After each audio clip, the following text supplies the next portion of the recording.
ఆఖరికి అది భావనమైనా లేక అడవి అయినా సరే. ఏంటనమ్మా, ఎలా ఉంది?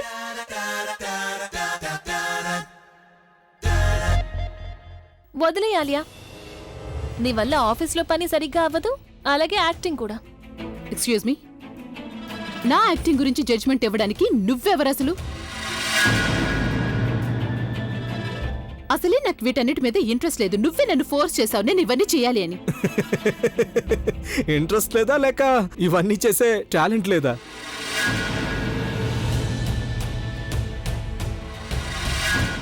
How dare you! నీకెంత ధైర్యం ఉంటే మధ్యలో మాట్లాడతావు? రఘు, నువ్వు సైలెంట్గా ఉండు. Sorry madam.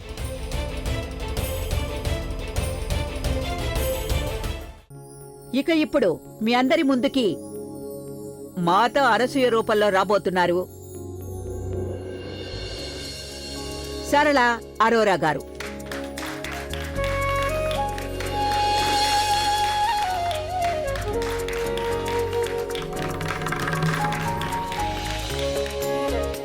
మాత అనసూయ పాత్రను పోషిస్తున్నారు.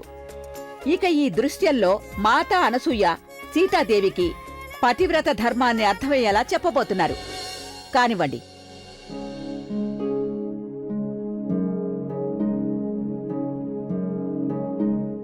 చూడు కుమారి, ఒక స్త్రీ తన జీవితంలో అనేక ధర్మాల్ని పాలన చేస్తుంది.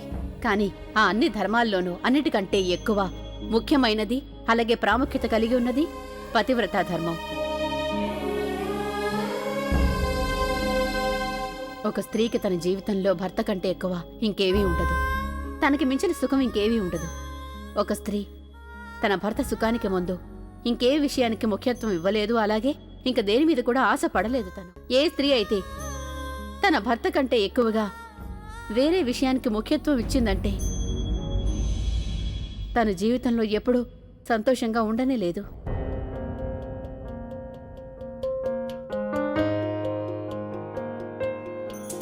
అందుకని ఒక స్త్రీ ఎప్పుడు కూడా తన పతివ్రత ధర్మాన్ని చక్కగా పాటిస్తూ ఉండాలి. ఇక ఎప్పుడైతే తను తన ధర్మాన్ని సరిగ్గా పాటించగలదో అప్పుడు తన భర్తతో కలిసి అడవిలో ఉన్నా సరే అక్కడ కూడా సంతోషంగా ఉంటుంది.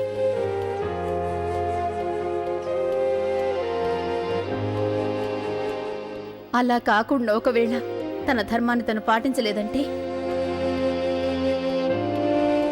తను పెద్ద భవనంలో ఉన్నా సరే అప్పుడు తను అస్సలు సంతోషంగా ఉండలేదు.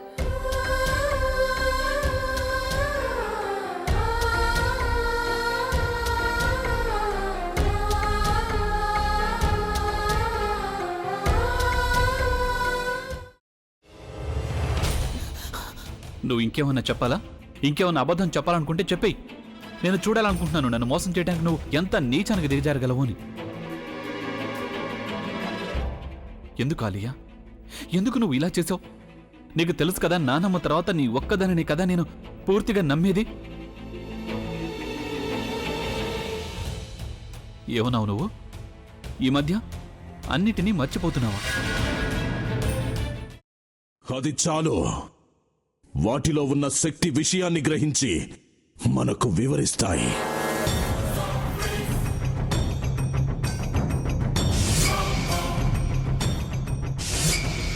ఎవరు ఆ దండ విప్పొద్దు, గది తలుపులు తెరవద్దు.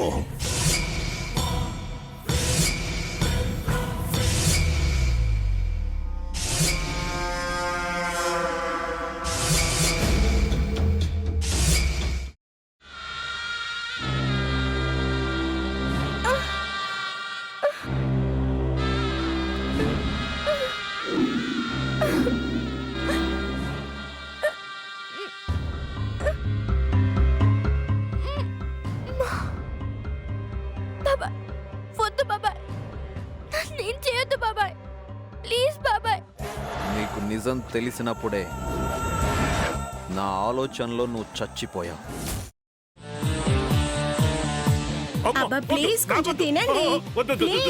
భీమారావు గారు, మీరా? ఇగో మీరా కాదు సక్కుబాయ్. అవును, మీ పనామే లేచిపోయిందని చెప్పి కంప్లైంట్ ఇచ్చినావు కదా. రేయ్, ఆయన కంప్లైంట్ ఇచ్చింది లేచిపోయిందని కాదు, కనిపించడం లేదు అని. అట్లానా? సరే మేడం. ఇడియట్. ఆ వంట మనిషి పేరేంటన్నారు? రత్తాలు మేడం. ఏం పెద్ద మంచి, నీ వంట మంచిని కూడా మేడం అని పిలుస్తావా? రేయ్ హాఫ్ బ్రెయిన్,